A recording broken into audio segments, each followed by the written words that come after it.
Today, I'll show you how to set up and fly a DJI Phantom 2. We've got a Phantom 2 with the ZenMuse H3 3D gimbal, a GoPro Hero 3,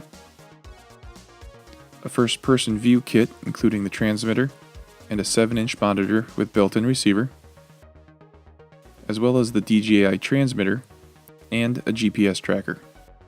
This kit came pre-assembled and includes extra propellers, batteries, and all of the required chargers.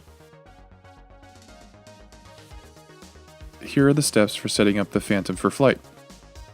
Take the Phantom out of the case and set it on a flat surface. Attach the propellers.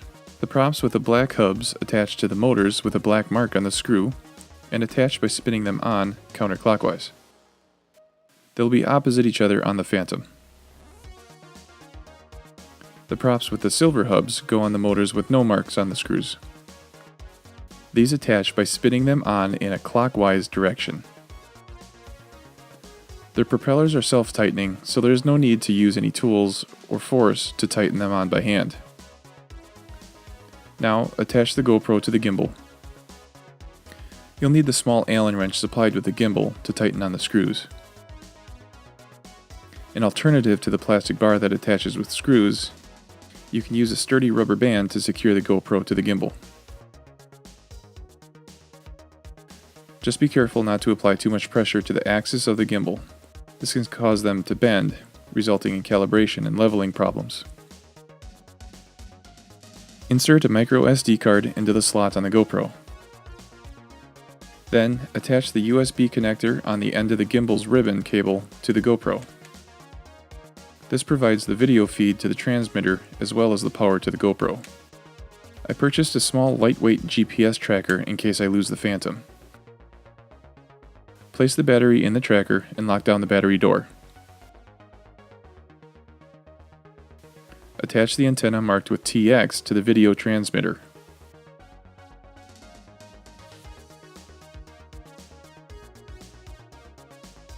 Finally, insert a fully charged battery into the Phantom.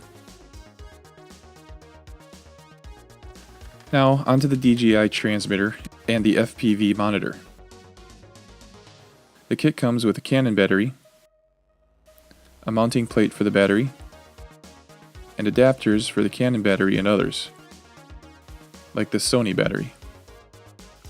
I've attached a GoPro mount to my transmitter to make mounting the FPV monitor quick and easy. First, insert 4 AA batteries into the transmitter. Attach the battery to the back of the monitor. Attach the antennas to the monitor. Then attach the GoPro mount with a 1/4-20 tripod screw to the bottom of the monitor.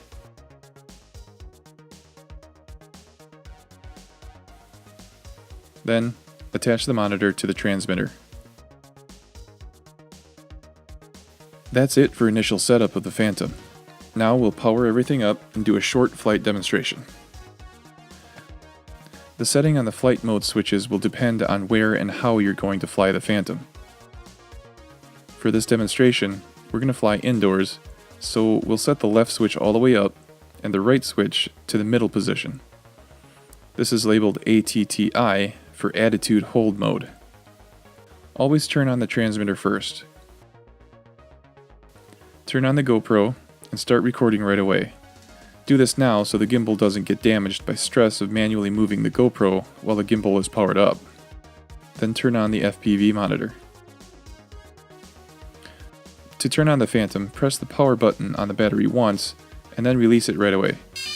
Immediately press and hold the power button until you hear the Phantom startup sound and see the lights underneath turn on and start blinking.